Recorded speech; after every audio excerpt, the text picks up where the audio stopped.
Hi, this is the Shepherd from We Love Metal, and we are talking with Dave from Revocation. Dave, thanks for taking the time to talk to your fans and our listeners. Thank you for having me. Got to be excited. We know we're excited. Great is Our Sin coming out very, very soon. Can you talk first about the title? I know it's, I believe it's inspired by a Charles Darwin quote. Is that true? Yeah, it comes from a Charles Darwin quote. The full quote is something to the effect of,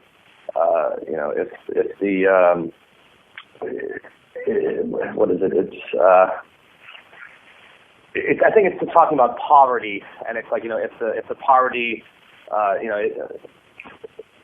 the plight of the poor is caused not by our evolution but by our institutions, then great is our sin. So it's basically saying, look, if there's sort of these outlying factors that we can't control, that's one thing. But if it's coming from within ourselves, then we really have some soul searching to do. So I took that last part of it, the great is our sin, and I just sort of thought of that as a reflection against the folly of man, throughout history in general. So I really sort of was inspired by that quote and used it as a sort of a jumping off point to come up with a whole concept loosely based around, like I said, the folly of man throughout the ages. Okay, so it's thematic throughout the album then, that mantra or that belief. Yes, exactly. And I go back through history, look at certain events or periods of time, also leading all the way up to present day. Well, certainly you could look at a song like Only the Spineless Survive. That seems like it's totally relevant with the political climate that we have right now, which is almost comical but kind of potentially disastrous. Is that targeting any certain person or group, or is it a general criticism? First of all, thank you. I mean, you hit the nail on the head. That's a total political critique. Actually, that quote comes from another book I was reading this past year, entitled A Poverty Manifesto. It's called The Rich and the Rest of It's a Poverty Manifesto. It's written by Cornel West and Cameron Smiley. In the book, it basically talks about how there's not really any hope for change in the political system, because by the time a politician gets to whatever position of office that they're trying to hold, they're already bought and sold, right? So just to get your foot in the door, you already have to be beholden to donors, special interest groups, just to get the funding that you need to raise money for your campaign. In the book it was saying, that kind of environment fosters this situation where only the spineless survive. And I thought that quote was just so great, so I said I have to make some sort of song title out of that, or do something with that. So it's not targeting like a specific group, because I think you can find corruption on all sides of government, but it's certainly a political song about the corruption in politics and the greed that has infiltrated our whole system. Do you believe that most people accept the reality of global climate shift? Are we outraged enough as a public? And I'm thinking now more about Cleaving Giant of Ice and a song like that. So what's the question? Is the public aware of that? Yeah. Do you think the public knows enough? Have we accepted the reality of global climate shift and change enough? Are we mad enough, or do we just pass it off like, well, it's just an issue? Yeah, I don't know. I mean, I think there's certainly a lot of people that are upset about it, and want changes to be made.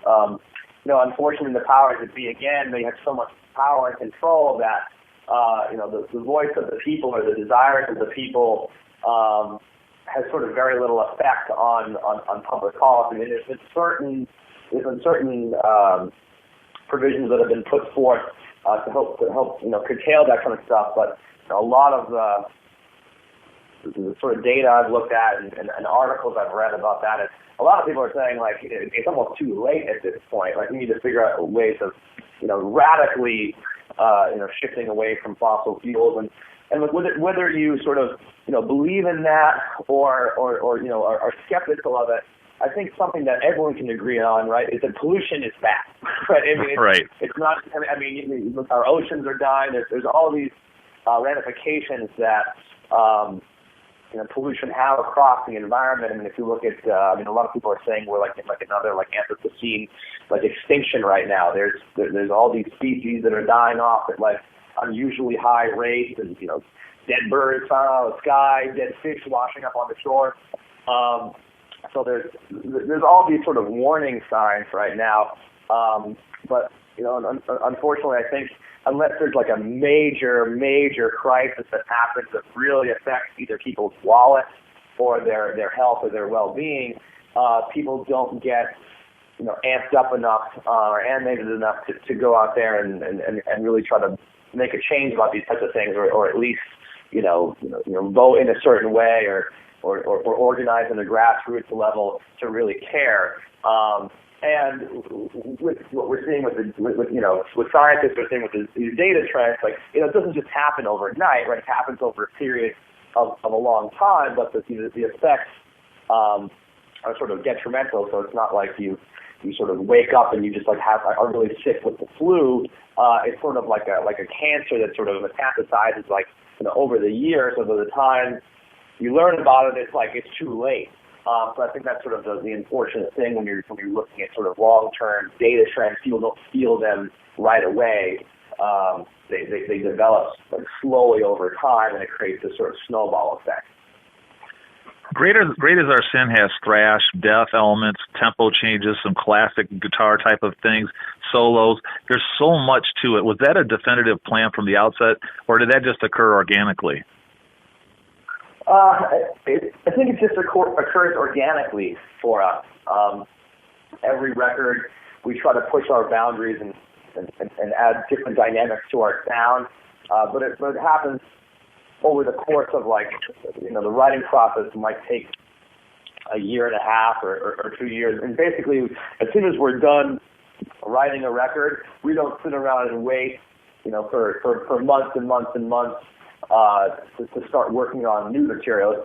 If I finish a new record and the very next day I come up with a riff that I really, really like, I'm going to record it and save it. Even though I won't work on it for a while, I still want to record that idea and save it for later. So the writing process, could last about over a year for us, just with little bits and pieces trickling in, and then as we get closer to the recording of the next record, that's when we start bringing the ideas in more and more and more. So it's not like, okay, we've got this studio date booked and we're going to start writing a month before we go in. It happens in a much more kind of organic way. Deathless had such incredible success. Did that put extra pressure on you guys to create something that great, or is it just we're going to create because we're going to create? Well, I think the pressure that we feel never really comes from external sources. It's all very much internal. So for us as musicians, we want to try to outdo that next record. Or for us as songwriters, we want to make the songs even better. So I think it's good to not have that pressure of what is the label going to think, or what are the fans going to think if we try and do something different? We write music for ourselves first and foremost, and I think that's why our fans really have embraced us over the years, because we're not trying to cater to one specific scene or one specific current trend in music. We just kind of try to stay true to ourselves. And as far as the label is concerned, they just totally let us do our own thing. I mean, I know certain labels, they try and get in there and have tips about songs or this or that. I mean, for us, they just let us go and do our thing, which is really nice. We're like, okay, here's the record, it's done, and that's the first I get to hear it. They don't really mess around with trying to get demos out of us or any shit like that. All right. Now I'm going to embarrass you a little bit, but stay with me here. I would say the people I talk to, fans, other writers and such, whether you're aware of it or not, and I don't know if you are aware of it, that you are kind of seen as, if not the leader, one of the top leaders, musicians in all of heavy metal. You had an extensive music background, with what you did in school. Obviously, you're incredibly intelligent, well-read. You could have chosen a lot of different paths and been successful. What drew you to death metal, and what keeps you in this arena? Well, first of all, thank you so much. I really appreciate that.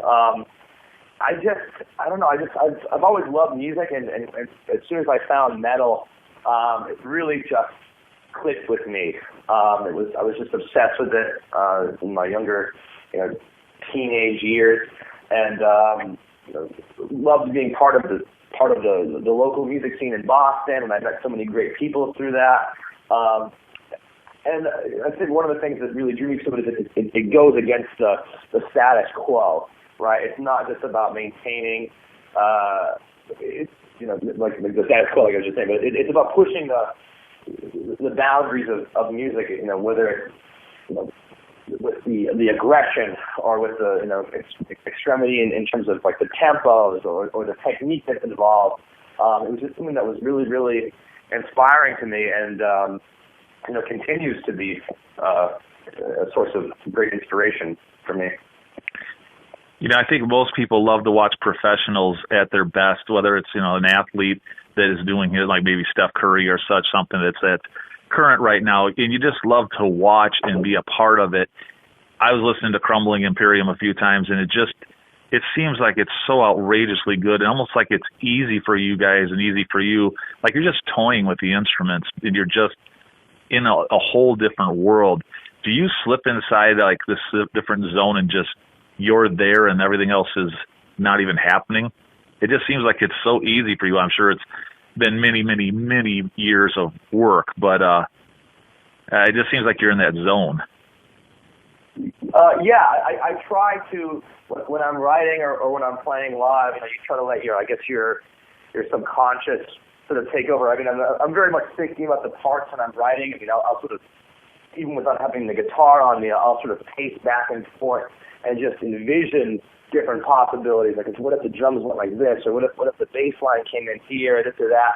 So I kind of get lost in that cerebral world of arranging the music and trying to sort of envision the songs in my head without even necessarily sitting down and playing them on guitar. I would say you have to kind of get lost in that intoxicating quality of writing music and being, it's almost like you have to be sort of tapped into some kind of creative mood, right? Because if you try and force it, like, it'll never come. And that's why I said, like, if I get inspired, like the next day after I'm finished recording a new record, if I get inspired with a brand new riff, I'll record it right then and there, because I don't want to waste that creative spark, right? That's sort of a gift. When I'm writing, I try to always be in tune and tapped into that. And then if nothing's coming, like, I'll just work on something else. Like, there's plenty of different things to work on in music that aren't necessarily always writing, right? Like, I could be working on just my technique in general that could sort of help me execute these types of things down the line. Or maybe I'm working on some more like jazz stuff, or working on a transcription of something else to get inspiration for later. So I'm just always trying to think about music and get lost in that wave of hopefully, creativity. Summer Slaughter Tour is something you've been a part of before and will be again this summer. What's great about it, and what for you as a musician and a fan, is it almost giddy like sometimes being a part of the whole day and the whole scene? Yeah, it's a lot of fun. I remember being a kid and looking at these different tours coming through my area, and I was like, oh my God, I couldn't even fathom like touring with Cannibal Corpse, let's say, or something like that, right? Yeah. And now this will be the second tour that we'll have done with them. This lineup this year is really, really astounding. It's such a brutal death metal tour, and there's so many great bands that I grew up listening to. Cannibal Corpse, Suffocation, Nile, Christians. I never thought I would tour with Christian before, but such a great death metal band. So it'll be really, really cool to get out on the road and be part of like an all-day death metal festival where kids from all these different cities can come out and just have a good time and really enjoy some good death metal, a good old rock and roll show. Awesome. I'll be at the one in Chicago. Do you guys have time or opportunity? Like, do you maybe like in Carl Sanders and Niall, do you get together and just talk shop, or is it just we got business to do and if it happens, it happens? Well, I think it depends on the personality. But I mean, for me, other than playing the shows, obviously, one of the most rewarding things about touring is meeting other like-minded musicians. There's a certain bond that's different from other types of sort of regular like workplace bonds there, right? We're all these kind of like nomadic tribes out, on a caravan across the U.S. and everyone always makes it to the show, hopefully, safely and on time, and it's sort of every day is like a little bit of a celebration in that regard. Plus, playing music live is such a cathartic and fulfilling experience. So everyone's spirits are usually pretty lifted. So yeah, I love to try and get into interesting conversations or just sit back and shoot the breeze with someone over a beer and just have some laughs.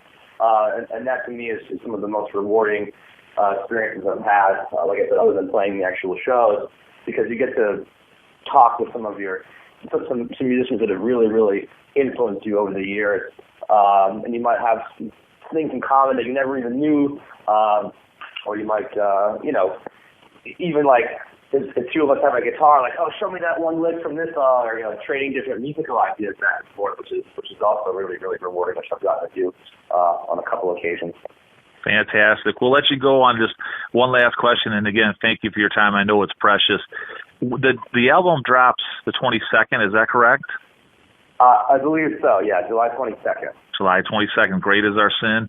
Summer Slaughter Tour is where you can find Revocation out there on the road. Last question for you. If Revocation was to be summed up as a band in 3 adjectives or 3 words, what would they be and why? I guess progressive, aggressive, and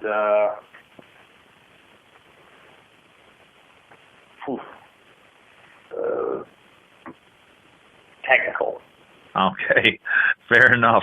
Thanks so much for your time. Album's coming out. We're going to grab that. Going to see you guys on tour. Thanks for doing what you do and doing it with such passion and precision. Thank you so much. You bet. Have a good day now. All right, you too. Bye